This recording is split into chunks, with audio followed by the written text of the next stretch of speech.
Hello, hello, and welcome to another wonderful episode of Submitted for Your Approval, our weekly card review show for Collective, the community-created card game. I am joined today, as always, by my faithful co-host, Grief. Howdy, folks. We're joined by my regular panelist, Empty Folder. Hello, everyone. He doesn't have a cam today, so you get a nice picture of that Pwopka art. And today, our special guest is Apra. Apra joined at around the same time I did, and has been like totally knocking it out of the park with all these with a lot of amazing art, and he's very, very helpful, especially to the newer players. So say hi, Apra. Hello. Okie dokie then. Let's get straight to it. The one card I wanted to talk about today from the accepted submissions was the Actor Many Faces. Actor Many Faces is a 3-drop spirit 1/4 halfling from nowhere in particular yet. With active, pay 1 mana to trigger a friendly unit's summon ability. So, this is fun. First of all, these halflings are something Ho-Fi has been working on for a long, long time. He's trying to get a realm on it. So the cosmetic update, there's a cosmetic update to move all these into a realm so we can start building these out as an archetype. Halflings have 2 tricks: summons and scaling based around whether or not you have more units than your opponent. So this does the summons half of it, and it lets you get bonuses out of, like, say, your Selfina or whatever. The other thing this slots into really nicely, obviously, is Marie decks. And so I'm super excited that Ho-Fi was finally able to get some of these designs in. I advise you all to go update all the cosmetics for Selfina and Actor. And I'm excited to see where he goes with this. Grief, what's your thoughts on the card? I personally pretty much like it. We had, what was it called? The Hymn or the Calling that basically re-triggers summon abilities. This is the same effect on a stick. It also synergizes, as you mentioned, with Marie out of the graveyard. I personally think it's a pretty good spot and is a card we should probably keep in mind when designing or looking at summon effects in the future. For now, I don't know how it probably stands in its viability, but as I said, maybe later down the line. Mm. So yeah, one interesting thing, obviously, on the high end of this, you can do a Geschlorp to totally lock your opponent out of the game, basically turbo fogging them. I'm sure there are other fun summons you can do with this, but some Legion. Yeah, I mean in KM or something. Of course, yeah, that's scary. Apra, what's your thoughts on this? Can you hear me? Yeah. Yep. I definitely like the Marie synergy. I think that's something like we should be focusing on right now, because I also like that it costs 1 mana, so it's not like you just get a free active. You still have to pay 1 mana when you use hers. And you have to have something on the board, so you can't just, cheese out a 12 cost active or something like that. Yeah, I think it's a neat card too. I kind of like the idea of trying to make like a hand hate deck where you run like Lysica and Phantom Pouncer, and then you can just re-trigger their summons over and over again to like mess with your opponent's hand. Yeah. With Marie, like, getting this with your active isn't great because it's like worse invoking chant, but there's like that nice bit of synergy that makes it so that if this dies, you can like get a bit of extra value out of it. Yeah. I think the thing is that a lot of like the effects that I could personally think of off the top of end are either really, really small or toward the end game. But there's definitely a lot of fun things you can do with this. And so yeah, everyone go update that cosmetic because cosmetics are free update slots. Grief wanted to talk about the Shadowscale. The Shadowscale is a 5-drop strength 7/6 dragon from nowhere in particular with this beautiful art by Fetus. With flying and summon, choose a unit in your opponent's hand, put it into play attacking. That is fun. So this is like the kind of the big units with a drawback thing, but you can also use it to ward their early or their smaller combo pieces or something like that.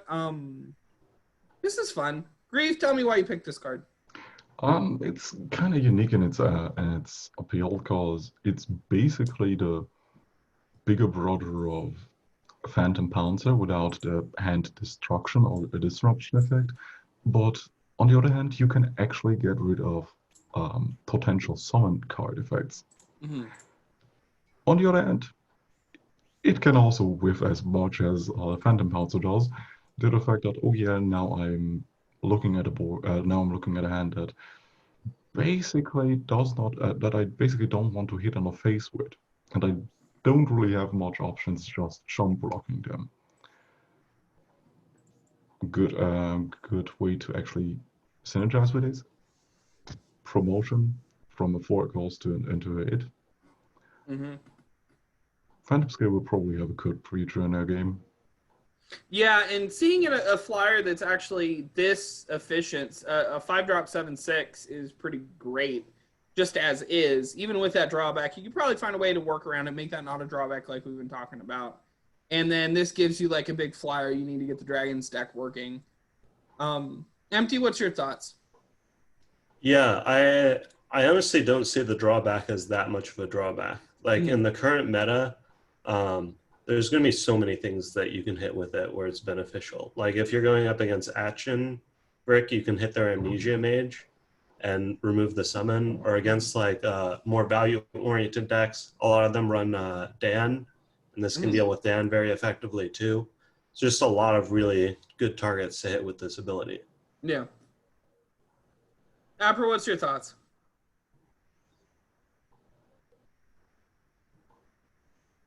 Okay, there we go. I like it. It reminds me of, I can't think of the name, but in Hearthstone there was that 2-mana taunt that would like put your opponent's card into play. And that type of mechanic is really good for like combo disruption, and obviously in this game for getting rid of summons and all that. But you can take out like their one piece that they're holding on to. You can kind of tell if they're holding on to a piece sometimes, and kind of ruin their win condition if you play it right. So yeah, I kind of agree that it's not really a drawback.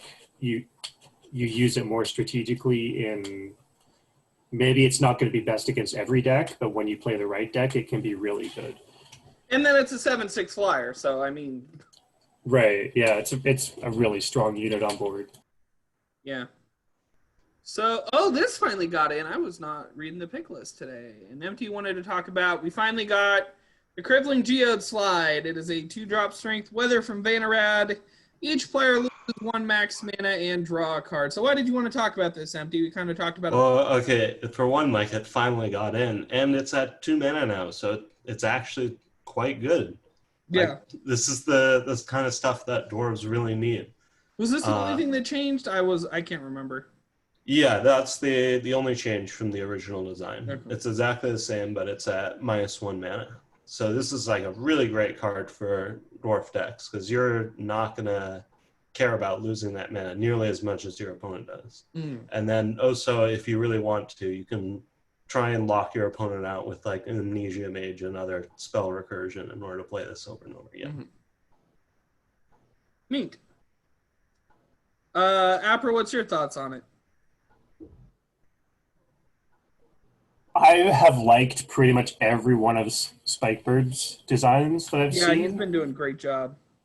This would probably be the exception. I think it's a little too disruptive. I know when we did like the Dwarf Jam, we tried to avoid making mechanics that just like are too feel bad for your opponent. And I think, them playing 2 or 3 of these is just really gonna piss you off. You lose a lot of mana and then they're just sitting there not even getting any downside from it. I don't know. I mean, it's good for dwarves, but I don't know if it's good for the game. Yeah, because basically what that does in the early game, unless you can get like your leveler or whatever, is it just stalls it out. And so that can be lead to something interesting in what's basically an aggro deck. But then if you hit your leveler and stuff, that's not a drawback for you anymore. And that is just, I agree that's kind of annoying. Giving aggro like a control tool like this that lets it basically just, it lets it beat up on the longer run decks that it's supposed to be able to ideally race out. And now it has more tools to beat up on the decks that it can already beat up on. What's your thoughts, Grief? As a stacks player, I love this card. I basically don't really care too much about the fun of my opponent when it comes to locking them out or basically reducing their free resources because we have an auto mana system. It's not like I'm blowing up their lands, even though that's also fun. To the point where this outside of dwarves could probably be part of a pretty decent stacks or lockdown deck that maybe can be established later down the line, quote unquote, adding towards deck diversity. Though if this is, I probably have to agree that this is not our time of or kind of deck diversity most people really like, but I enjoy it. So please give me more like that. Yeah, see, I don't like dwarves because I don't like playing dwarves because I don't like biting into my resources that way. But now this forces the other player to be playing dwarves, and that's bleh. I also will say, even if you're not playing dwarves, this could work as like a disruption tool. Like you know they have a combo piece coming up. They have no idea you're holding on to this. And you just screw their combo. Yeah. So, Apra decided to be nice and give Empty Folder there a day in the sun with the the plug here. Psychic Split, we've actually talked about this card before, so I'll read it super fast. Psychic Split's a 1-drop neutral action, nowhere in particular. Choose to play Minor Matter if you have enough available mana. The Mind half says players cannot play units. The Matter half says units cannot play actions. They're color-coded, blue for Mind, red for Matter. Neat. Apra, did you have something to say about this card that we didn't already say when we talked about it before? Well, admittedly, I didn't watch your last episode. No, you're good, you're good. It was a few episodes ago. Oh, was it? Okay. Yeah. Do you regularly watch us, by the way? I do usually, Okay. but sometimes I don't have time to completely watch it, the whole thing. I just kind of like skim through it. I guess, I mean, I can't tell what you guys spoke about, but I do like that it counters a lot of things that are really strong right now, which is like Pearl Maw and Rick actions. And, you know, just taking away their actions for a turn can be really effective. And then you have the full action or the full unit decks, which can counter that in the other way. So that's what I like. I like cards that kind of are good against what's strong right now and good with what isn't strong. And I think that promotes kind of a healthy meta overall. Yeah. So I definitely agree that this has an interesting spot for the competitive side of things. For the people that are just like doing something like I do, like grinding single player, this doesn't really give you anything you wouldn't have had other ways. But of course, the AI isn't that great, so not much of a challenge to begin with. I do love the art, by the way, and I'm so glad Plopka's art got in on that. Yeah. Do you have anything else to say about it? Are you happy it got in finally? I'm very happy it got in. It's been an extremely controversial card. I don't think I've ever had a card that has gotten more people telling me that it was overpowered or that it needed to be adjusted than Psychic Split. Yeah, because it has an interesting interaction with the initiative system. And that's like, if this is good, it's really good. And I think, but it also requires a level of knowledge. Like it's not one of those cards that you can just play on curve and like, you know, some decks are kind of mindless. At least with this one, you know that you're being outplayed if it's doing well against you. It's mindless. But yeah, I agree with that assessment. Grief, you have anything else to say with it, or we just want to move on since we talked about it? First of all, Empty, welcome to the club of this card is bullshit, and you should change it. I did that with my first card. Some of us did. On the other hand, I think the most common complaint about our card was basically, yeah, it counters actions, but board-based, unit-based decks are also countered heavily by it. Why give control even more tools? Yada, yada, yada. Sure, this can happen, but on the other hand, if you're spending your turn 3 to trying to lock out aggro with this card, sure, it's not like they're able to have a turn 4. Yeah. So we'll see. This will probably show up a lot in the queue. So I wanted to talk about everyone's new pet project because there are a lot of pet projects going along. The Wax Ruffling is a 1-drop strength 0/2 wax golem from nowhere in particular. And when this is targeted by a friendly action, give this +2/+2. I got 12 votes on the Reddit, and interestingly enough, Spike Berd said in the comments that this enables a new non-spam strength actions archetype. Wasn't like the spam archetype for actions the equipment deck? Is spamming out equipment? And this is precisely for that archetype? I don't know. I think it's really, really interesting. Spike Berd, like we've been talking about, I think a lot of us are big fans of him as a designer. He's been really thinking through a lot of these cool things. I think this is a great little thing to add into any equipment deck, make this guy very, very big, very, very fast. It's simple, it's a 1-drop, and it fills its role really well, and it dodges Pan-Cat, which is great. Apra, what do you think? Yeah, I spoke with him about a few of his cards in Discord the other night, and yeah, like I said this is basically an equipment synergy card, and he agreed, but he doesn't like the idea of it being equipment and more of a buff. But I think in this game, equipments are basically buffs. That's I mean, you could put It's the feeding the word for it. hatchling on it, I guess. true. Now I that guess. it's spelled correctly. No, it's a good card. It's good equipment synergy. Or it's got the capitalization thing fixed, yeah. I like any 1-drop that kind of you want to play instead of Cat. Not that we want to power creep on Cat, but if you have stuff that has a certain synergy with your deck, so we don't just have every single deck is going to have that 1 mana ping. As good as Cat, but perpendicular to Cat rather than parallel. Right, exactly. Grief, what do you think about it? I am of the honest opinion that Vax golems probably should be neutral, so they don't have the stigma of this is just a equipment support card. Yeah. Strength, okay, they do a lot of, they make a lot of sense to be basically targets for equipments or basically any kind of equipment-based buff. But on the other hand, if they were probably neutral, they would have people would probably try to find another way to actually utilize actions that are not just straight up equipments, but synergize with units in a way that our current equipment set doesn't do.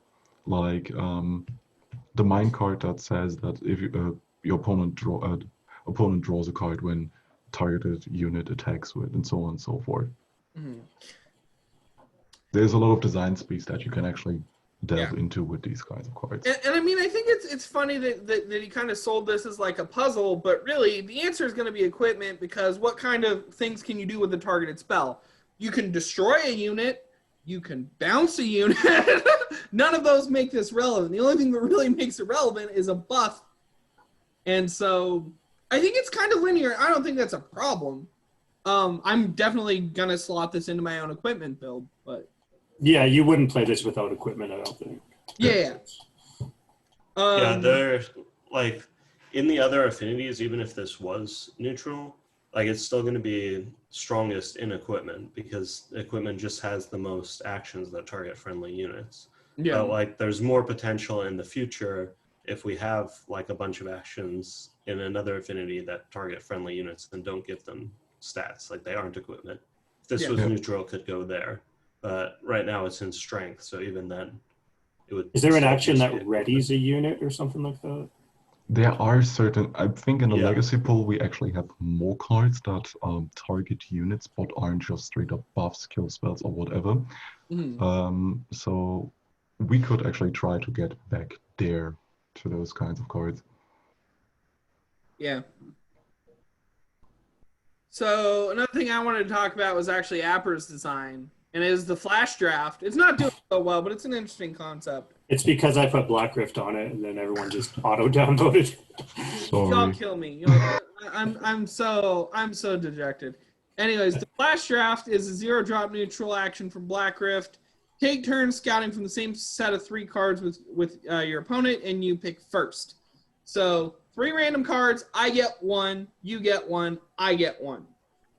Mm-hmm. It's very interesting and potentially very skill testing. First of all, it gives you +1 card advantage. Also gives your opponent +1 card advantage. And depending on what you get, you might be able to get something else there. And you have to think very carefully about not only what you need and what they need. So, Apra, you want to talk about what you were thinking about designing this? This was kind of more of like a not really useful now, but potentially useful if we have like synergy with like cards that didn't start in hand. Mm-hmm. And just kind of a fun thing. Like I tested it out. It's kind of fun to play. You pick a card, you're all drafted for the same pool, and you got to think about which cards they would pick from the remaining 2. Mm-hmm. You get the advantage of having the first pick, so you get to pick the best of the bunch, but then they get to choose which one ends up in your hand from those final 2.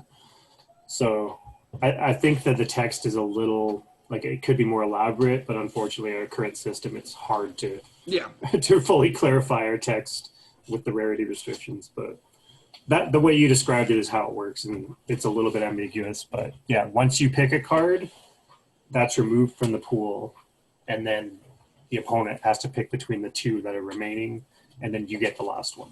Yeah. And so, yeah, the text and the clarity issues, that's just a side effect of text crunch, but that might be some of what it's impacting in the voting. Right. Like I said, a lot of people just don't like Black Rift designs. Apparently, I just dropped the ball with the early ones, and so people didn't like them. Grief, you have anything else to say about this?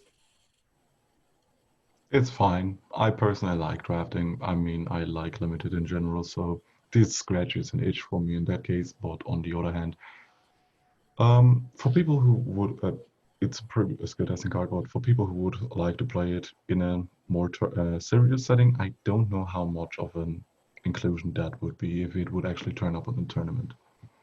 Yeah, because we would need more synergy with non-native, like the other Black Rift submissions that got shot down before. So, I mean, right now I think action spam might run it just as a 0-mana action to trigger mana infestation. True. And then you might be able to get more actions off of it if you're... Yes, that's also true. But mana infestation is probably getting a nerf this week, so that probably wouldn't be as relevant. Yeah. I'm mostly okay with it. I like scouting effects a lot more than like random damage, since there's actually like interesting game outcomes that can happen more often from scouting. So. And this mitigates some of the randomness by having you also have to give a benefit to your opponent, and yeah. The other pet project I wanted to talk about was another one of those Mashtutal cards. So this is the Totally Innocent Child. It is a 2-drop Spirit 2/2 Halfling from Mashtutal. With before combat, if you control more units than your opponent, deal 2 damage to an enemy. So this is the other side of what Mashtutal does. So they do summon effects and they do more units than your opponent. I really liked the art with this, and I don't really know how much I like this effect. But one thing I love about this is if you're running this with Unburial Sight, it comes back and it is the kid from The Ring. Because hair, and it is an undead. Is this good? Is this what Swarm needs? I don't know who to answer that. Somebody answer that.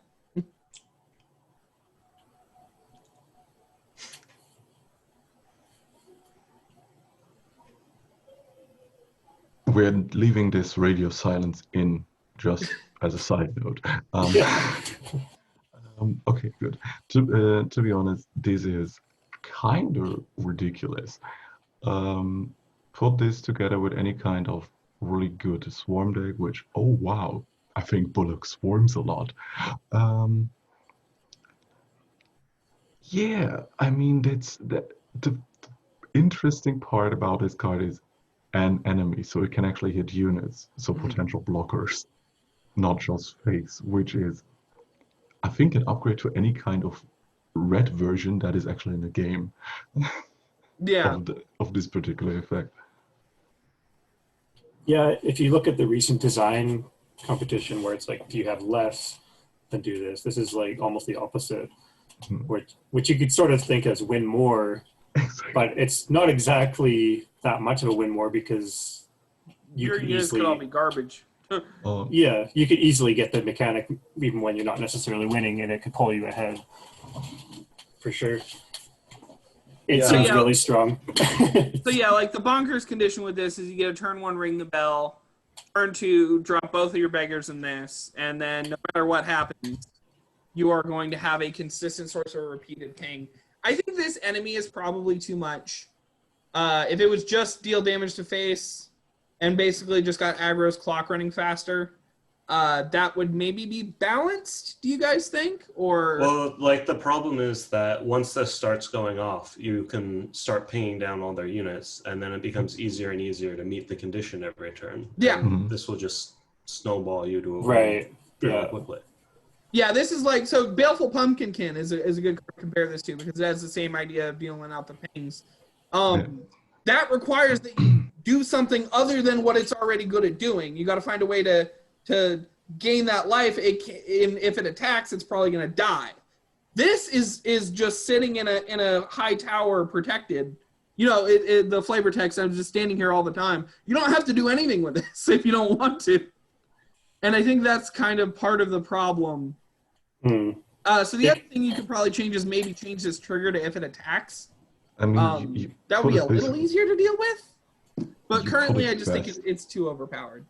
You put it best, but you're basically playing it together with Barrier Side. Because it is a 2-drop. You don't really run too many 2-drops in an undead deck that are non-recursive in this case. If it gets back, you can actually help you fill up your board before combat. Yeah. And even if something dies, you can just get it back, and it gains agile as well. Yeah. I like the mechanic. I think it could use some adjustments, though. Exactly. And so, but yeah, I'm. And the art is really cool. It's really creepy. Like, how does a child have hair that long? It's like you could grow your hair your entire life, and if you're still a child, it's not going to reach your feet. But I love Kolai's imagination and his creativity with this realm, and that's why I want to see stuff. That's why I figured I'd draw attention to it. So over to Grief's picks now. The Scavenging Spectre is a 2-drop Spirit 1/2 Spectre from Mortstall with Agile, and when this attacks, banish a card in a graveyard to give this +1 attack. So this is Graveyard Hate. You can use this die to filter down stuff with Marie, or just pluck stuff out of your opponent's graveyard before they recur it. So it gives you tools against Vrictic and the Amnesia Mage loop. Gives you tools as Marie, or against Marie, or as Baluk, or against Baluk. So with that, this is actually, it's no surprise that this is doing well. It's standing at 13 on the subreddit. Do you have any cool commentary, cool ideas for this card, Grief? I mean, this is just, the Mashtutal doesn't really ceases to amaze me when it comes to pretty good aggro designs that actually do some interesting stuff with our most uninteractive zone currently, the Graveyard.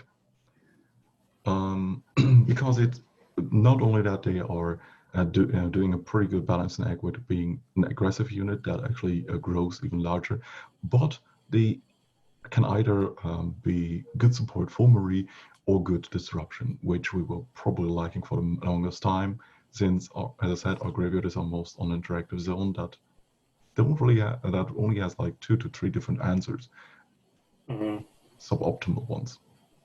But now with the last Spectre that came into the game and this one, we probably have a pretty decent array for discard and Graveyard Hate units. Yeah, because like Baluk doesn't necessarily want to run like Journey to the Dead. He doesn't want to pollute his own graveyard with your graveyard necessarily. If you're running a lot of units that he doesn't want to revive. So yeah, this is interesting. Apra, what do you think of this card? Yeah, I like it. I really hope that we're not going to have the opportunity to get any Graveyard Hate for September, but I hope by October 1st there's at least a couple more tools for that. With like Maw and Brute, I think has a potential to be really strong. Yeah, and so this with our current tools. So like this helps with that. On its own, it still might not be enough, but I hope we get a few tools that do that. Yeah. MT, what's your thoughts? I feel like this card isn't that great at like doing what it's supposed to do, because against Maw and Brute, those both come back before combat most of the time, which means this won't be able to hit them. And against That's Maw true. specifically, Maw can just kill this. So the only time it will be able to hit them is if it swings and your opponent doesn't have 2 undead or 3 undead for Maw. Yeah, Maw is really tricky to get rid of because It's very for hard. cards that you try to banish in play, it just appears and dies. So you can't do that. You have to find a way to get it while it's in the graveyard. Yeah. Time for graveyard silence effects. Yeah, pretty Yeah, much. and then the other things you could hit with this are like that you would want to get rid of are Lost Huntsman, which of course this can't do anything against that, and then Marie trying to like get off big summon effects and entombs. Except the problem with that is that Marie never leaves that stuff in their graveyard before combat. Yeah. So you can't really stop them from using their active on it. So that's tricky. Maybe if this was changed like a starter turn or an end of turn trigger, that could work a little better. I don't know. That's an interesting thought because you also got to think about what role this is supposed to play positively for the deck. This is supposed to be an agile attacker that's also a scaling threat. Yeah, it's tricky because like I quite like the design. Like it's really clean. The problem is that the way our graveyard like recursion stuff works, this just isn't that effective against But it. there's an argument that maybe we don't need that. Maybe not every answer has to be a clean answer, and maybe this can be something you have to get clever with and play around. Another Yeah, thing well, to it look does work sometimes. Like if your opponent Yeah. doesn't have very many undead, you can hit their brutes and stuff. So Or if they Right. have a bigger threat they need to take out with the Vigma or lose, then with Yeah. the update to Maw, it now requires 3 undead. Yeah. So the way I think it would work is the brutes, they'll come in and then they'll trigger that 3rd undead so that the Maw comes in as well. Does it work No. that way or no? no, No, before combat is when both Brutes and Maw turns on, which is before Yeah. attacks are declared. we So, last week we talked about it. I also tested it extensively to basically try to find out when what triggers and how it is affected regarding different situations of the board. No, before combat triggers go off simultaneously, ordered from the topmost card in your graveyard to the bottommost card in your graveyard. okay. Well, I mean, it could still work to get rid of the undeads so that Maw doesn't have enough to come out. Yeah. Mhm. Okay, something that's doing even better than the Scavenging Spectre. We have the Vampiric Modifier, which is a Dia design or Dia art for Mortstall. Vampiric Modifier is a vampire scientist from Mortstall. It's a 2-drop strength 1/2. Whenever another ally dies, give an ally +1/+1. So this is really interesting. So this is good for like strength, swarm, flames, maybe. Empty, what do you think of this? I think this fits best in like a self-sack glowstone sort of deck. Or glow And not only that, but someone posted a update to glowstone mine to upvote revert that. one of the nerfs so that doesn't cost mana to use the active anymore. Please, people, upvote it. Please do me a favor. Honestly, I think this may be a bit too strong. This So card the or thing the- with this is that it says give an ally unit +1/+1, which means it can hit itself. So this will quickly become very difficult to remove. And then once you have it up to a health total where like your opponent can't deal with it anymore, you start like buffing the rest of your board, and it just becomes this massive problem that your opponent has to deal with. You need a lot of self-sack going to make that happen. Mm-hmm. Self-sack decks can do it surprisingly easily, especially if you're running a bit of swarm in there too. Like you don't have to have your units die from self-sack effects. It's just whenever it happens. Like So you get like beggars and yeah. Grief, this is your archetype. I personally like it, but it's overtuned. If it was another ally, I would say this is probably better because it's basically then a bigger version of Willing Sacrifice. But the thing that you can actually just pile up on the effects on its own, put it into stuff like, funny enough, it could actually find a home in on that decks, and I would actually play it for 3 because I can promotion into it and my stuff basically resurrects itself anyways, and I don't care if it dies. I can even kill stuff with my own maw, and so on and so forth. This is kind of ridiculous. Another way to actually maybe tune it differently to not just make it overwhelming would be just an +1 on attack instead of +1/+1. Yeah, because that like MD was saying, when it moves out of removal range, it becomes an issue. Apra, what's your thoughts on this? I think Grief pretty much covered it. I think silence is prominent enough, or at least able to be prominent enough, that it's not too overtuned. Maybe it's a little bit, but I feel like there's enough removal that doesn't really, you could have a 50-50 unit and they'll still find a way to get rid of it. But yeah, well, it's really interesting. I agree. So the Sangwald Diplomat is a 4-drop strength 2/2 vampire from Duskmere. Summon if your opponent has more units, they destroy one of them. If they have more HP, they lose 3 HP. If they have more cards in hand, they discard 1. So this is a TAW design that's basically running the underdog DC a week late. Yeah. And boy, howdy, is that fun. Making them sack, making them bleed, making them lose their minds. And I love the flavor text and the art. Obviously, this is great art from General Cat. It's doing okay. It could be doing a little bit better as far as the voting goes. Of course, this would be our rare for the week. Grief, tell me about where you see this card shining. The best case scenario, it's a 4-mana card with a 2/2 body attached on it that discards a card, makes your opponent sacrifice a unit, and they also lose 3 life. Sure, everything of that is conditional, and yes, your opponent basically from 2 out of 3 options can choose what they actually get rid of. On the other hand, I think people are not really too enthused because it's a 2/2 body for 4, and it's pretty conditional, and your opponent gets to choose. But as the stacks player in me basically says, I like this. It's a little bit too costly, but I can actually make it work. Mm-hmm. Especially if I'm playing self-sack, which probably leads to me losing bot advantage for the first few turns to equalize it out.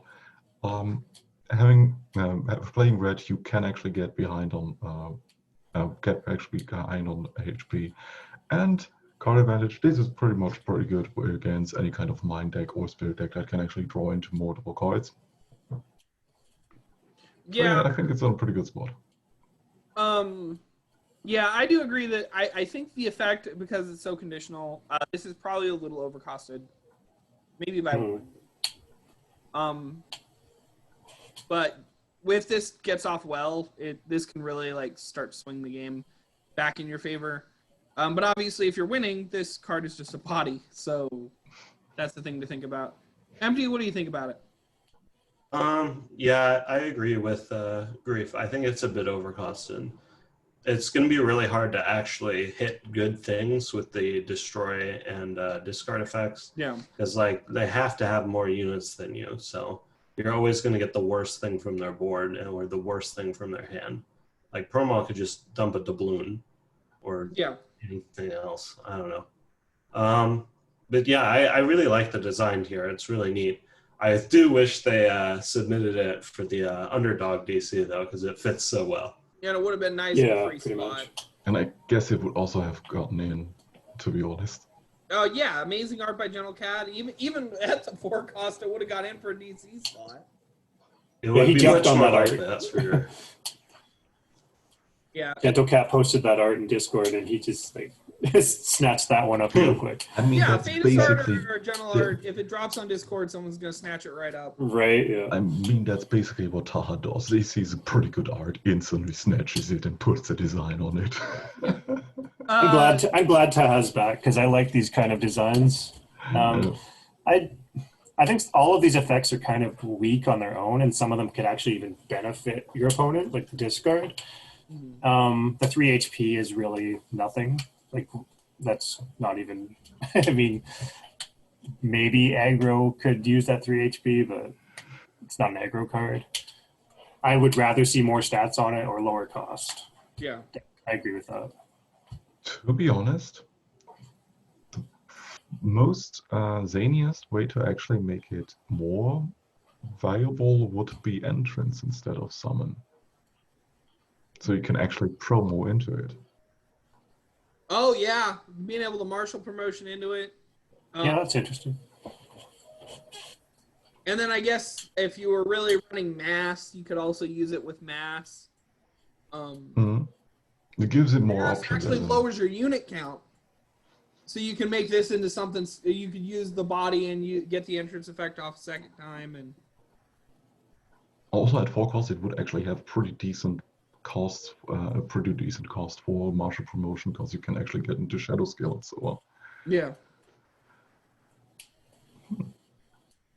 The Cherry Belle. Okay, this one was confusing for me. This is going to be one of those ones where we explain what the card does for those who weren't able to figure it out.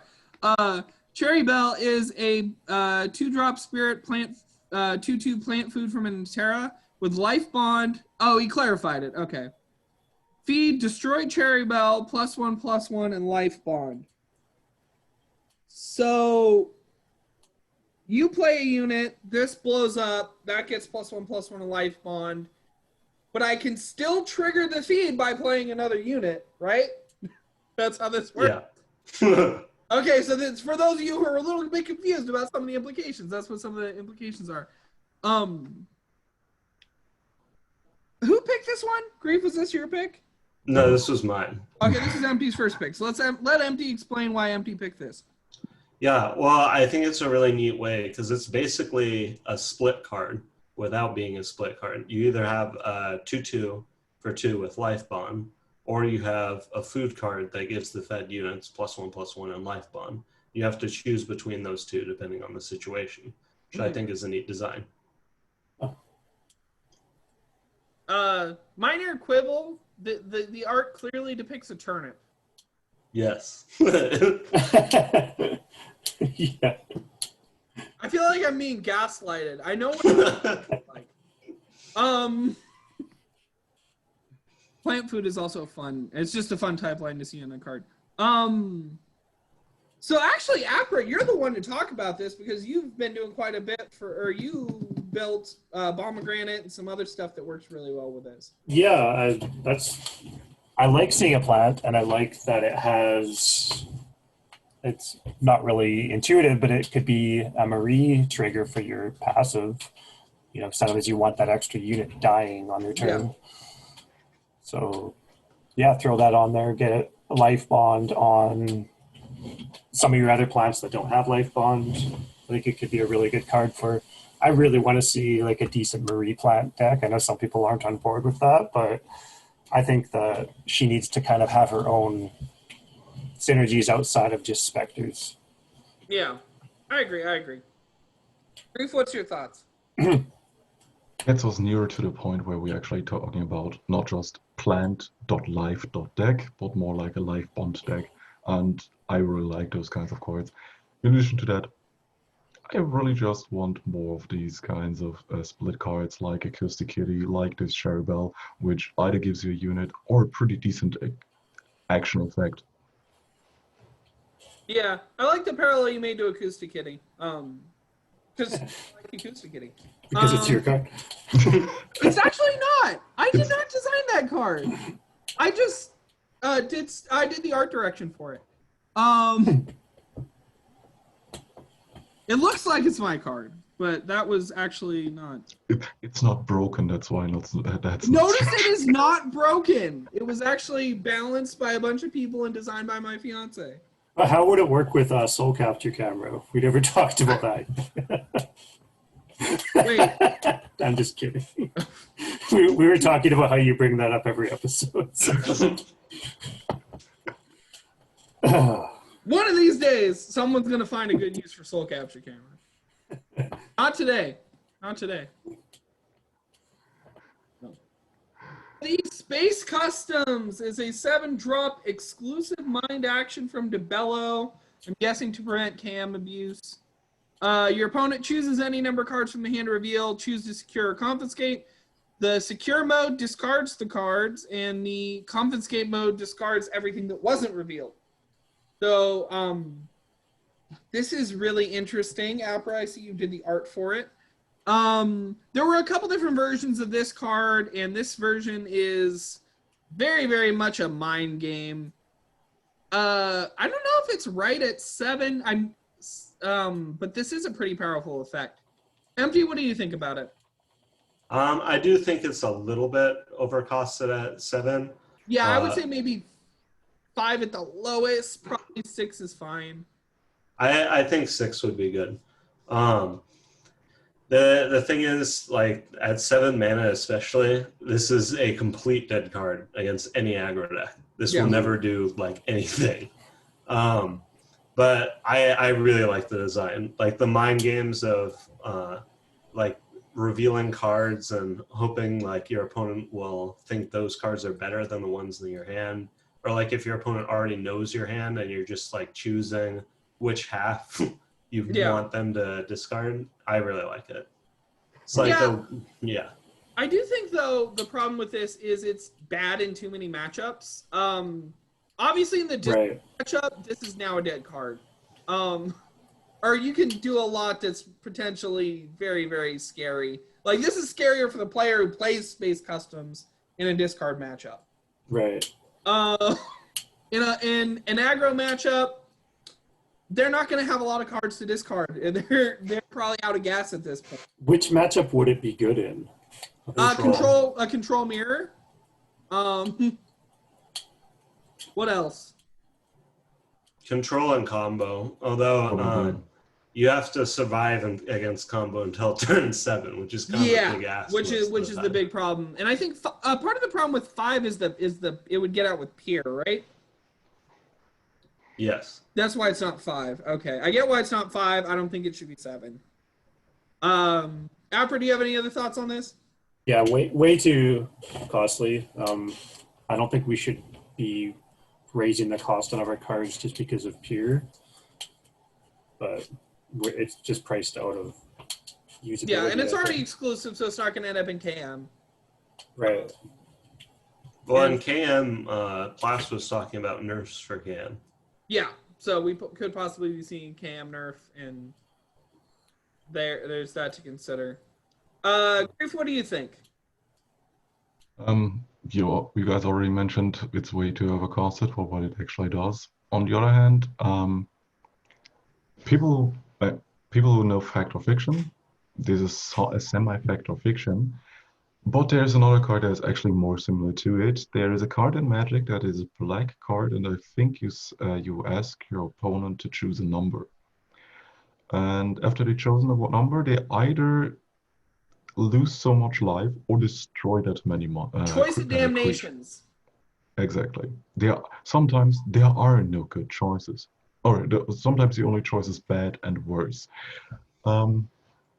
This is bad and worse, but because it's too overcosted and the card ways you can actually play against it are pretty much limited. Why would you actually want to play it or run it as a semi-bad disruption if you have Lizika and so on and so forth in the game? Yeah.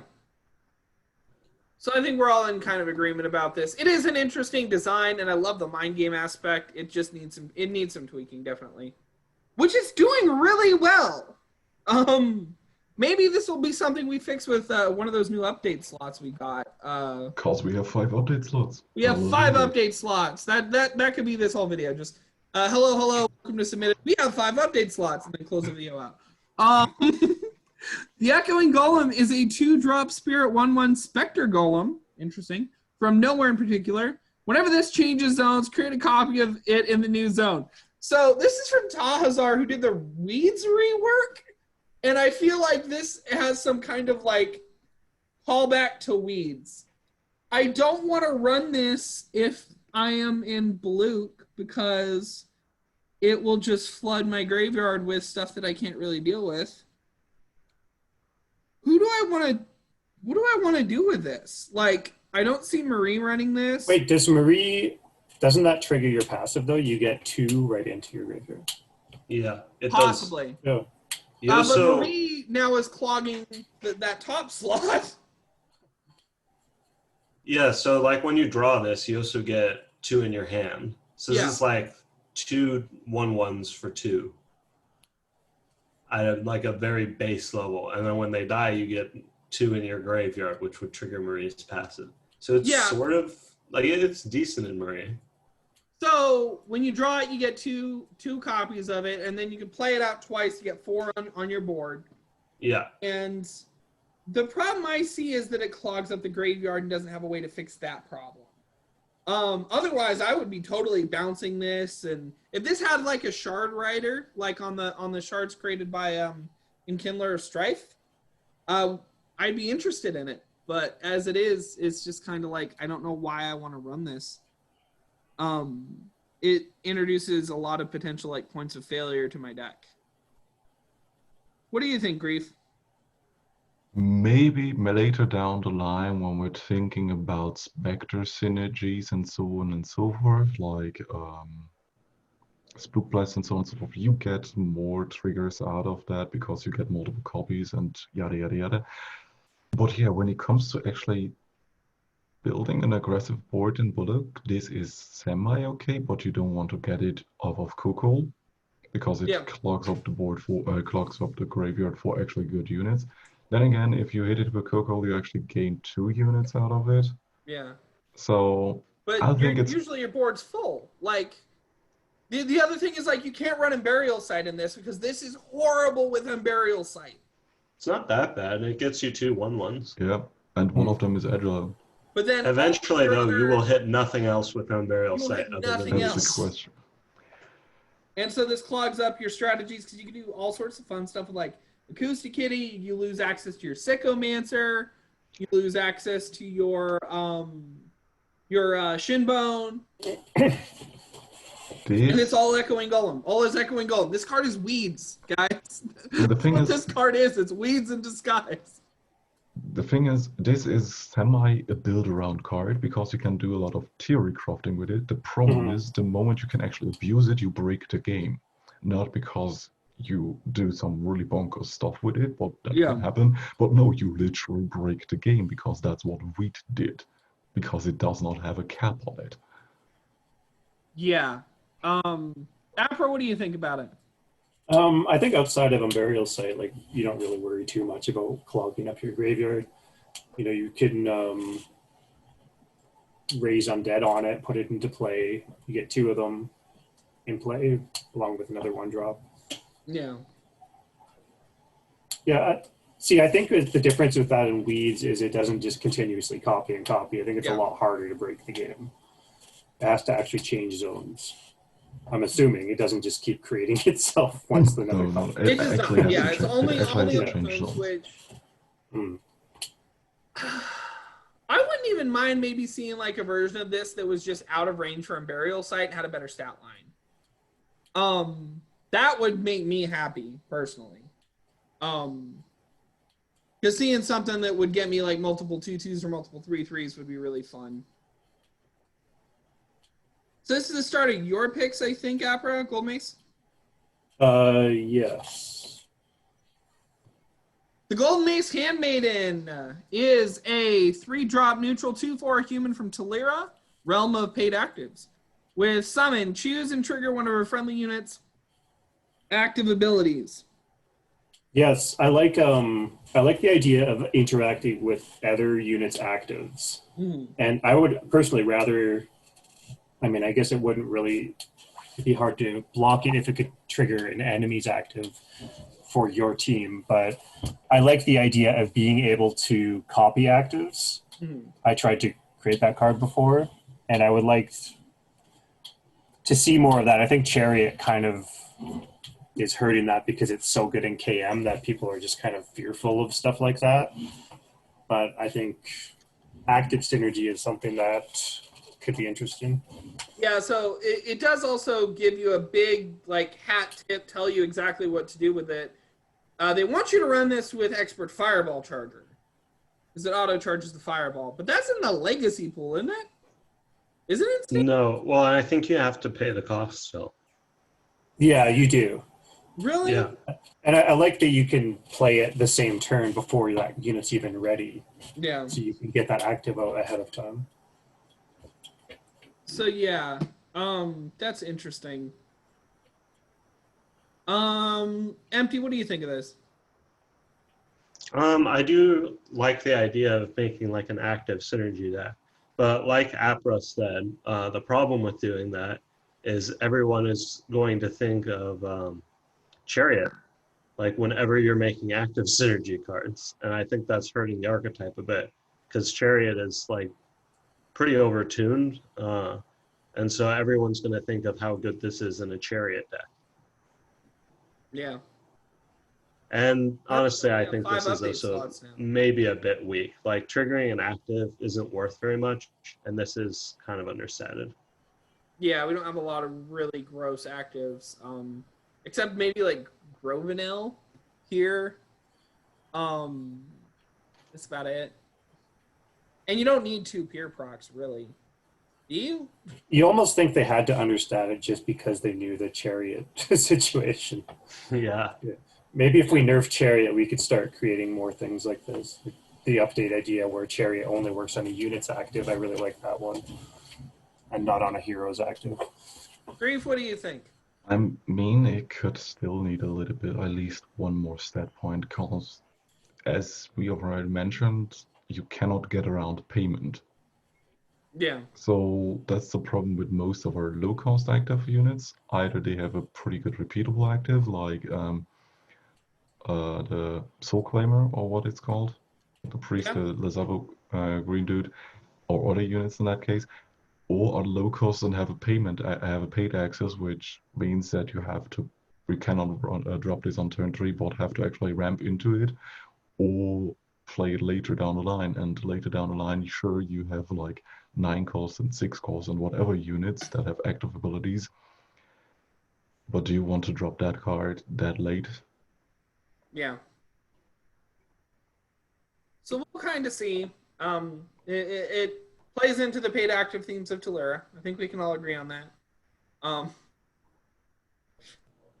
And we'll see if this does anything. I don't know where it's standing. Let's talk about the Shadow Thistle. Oh, this is that cornmeal art. Oh, but a Spike Berd design. This is going to be fun. Shadow Thistle is a 2-drop spirit exclusive 1/1 plant from nowhere in particular. Interesting. From Intera. Can attack and deadly. Summon and entomb. Gain 1 EXP. This is in a little puzzle. So this is just, I'm going to protect myself from harm. I don't see why it's Did we lose them? What? Or... Does anyone know why it's exclusive? I don't see it.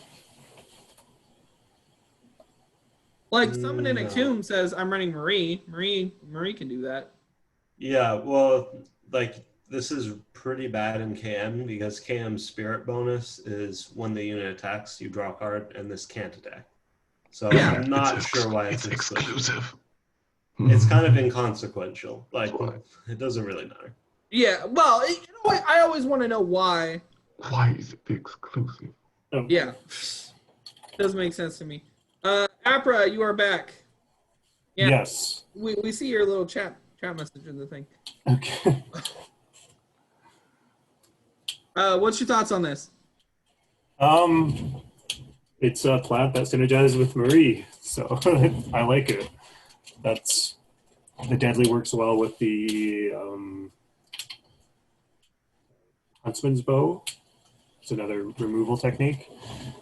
The summon and entomb, you can play that with her active and get 2 XP. I mean, at that point, you don't really need as much XP, but it gets you your level 4, I guess, faster. Yeah. With Forbidden Delicacy, you could proc both halves and then bring it back with a Burial Site. That's true, yep. That's the thing you could do. I don't know why you'd want to do that, but that's an option. Wake the World, maybe. You're close enough. You're really close. Okay. Grief, solve the puzzle for me. How do I use the card? Welcome to Submitted for Approval with Grief and Jank on Sunday. In the magical card game Wonderland that is collective, you can play this with Unburial Site, Forbidden Delicacy, and fucking Corrupted Lands. As well as Wake the World, because it's now just a 4-mana card. Even Rafa actually works with it. Because Corrupted Lands cares about can't attack units, not just places. Well, yeah. But I like when Grief rants about a card because you don't know if he's disgusted by it or excited about it. yeah, that's the thing it's got going for him. So yeah, this is fun. This is interesting. So yeah, there's potentially interesting stuff with it. It's good as just a hey, don't hit me stick. So actually, with the don't hit me stick thing, this might even find a place in helping like Dat build a board presence, even though it doesn't have a big HP. Yeah, the problem with this and that is that it only has 1 HP, like you said. Yeah. So it's not going to trigger your passive. And also, unlike Marie, Dot barely cares about XP because none of his level up rewards are really that good. Yeah.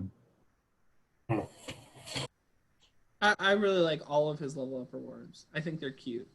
His forest. I like them. They're not good. Yeah.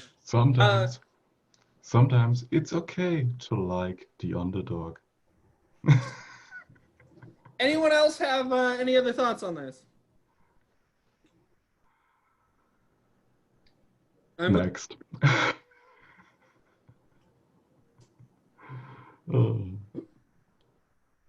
Soulwreath Paladin is a 6-drop spirit 5/5 Spectre Knight from nowhere in particular.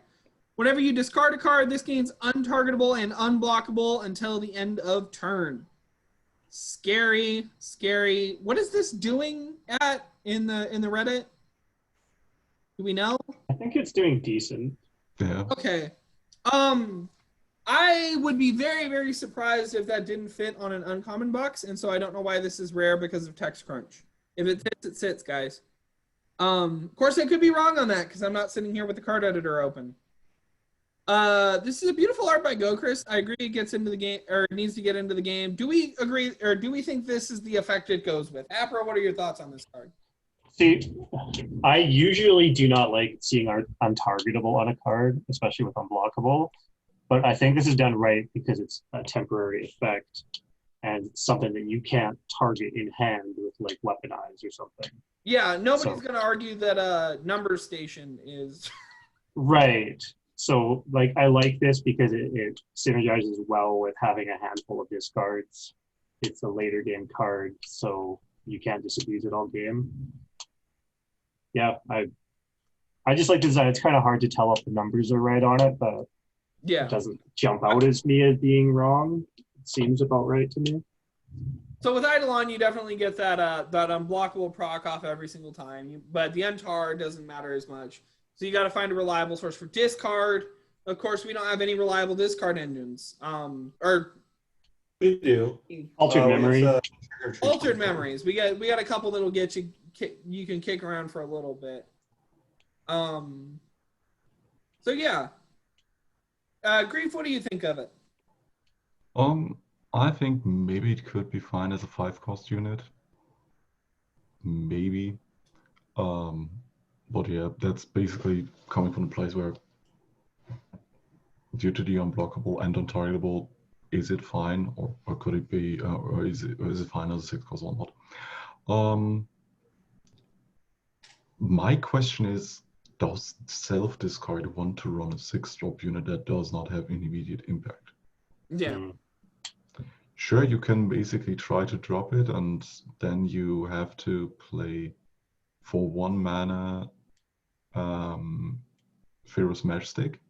Yeah. To actually protect it for a turn. On the other hand, is it really worth it? Because this could actually be a Spectre with a discard payoff instead of a unit that wants you to discard cards. It kind of has the same issue as Numbers Station, where if you don't have initiative, it's basically targetable. Yeah. Yeah. Well, but Number Station, you could drop it, and it's in a state where it's untargetable if you're close. Right. It's just very difficult because you draw a card at the end of each turn. Yeah. this thing's problem, honestly, I would give this fast. Give it fast so you have one action chance to make it untargetable on the first turn, and give it that impact it needs. I don't know if y'all agree with that or not, but that's what I would. Yeah, I could That's see that. actually It would definitely make it better. I kind of agree with Grief that it could be 5 costs or maybe like a 6 cost, but make it a 6/6. The problem I see with the card is that while Spectres used to be like an aggressive deck that would care about a card like this and like going in and finishing off your opponent, right now they're sort of associated with Marie with the discard theme and are sort of a more like control-oriented value sort of strategy. Mhm. I guess the exception to that is there's like the 4-cost 4/4 Agile that discards cards. Mhm. Yeah, I don't know. I think it's a little bit understated. Yeah, It could have like summon, discard a card or something, so it just like triggers itself. and that I think would justify the Ooh, that would be good. Yeah, that would also justify the it being a rare because then it would need all in the text box. Yeah. So I'm gonna close out the share. That was fun. This was a very interesting week. We have a lot of puzzles to solve. A lot of cards that need some still need some thought behind them, and some of them that it'd be really interesting to see what they'd be doing in the meta if only they got a couple more votes. So I want to thank Grief as always for joining us. was nice being here again. Yeah. Like always. Thank you to Empty. I hope you get your webcam back soon. Yeah, next week I'll have my room actually. Yeah, we'll get to see him from his new college dorm, so that'll be fun. Yes. And it was great having you, Apra. You've been basically my friend since I started playing, and it's good to finally have you on the show. Thank you for having me. So thank you guys. Like, comment, and subscribe to remind me why I'm doing this. Have fun, keep playing collective, and keep voting on cards. Bye. Auf Hoax.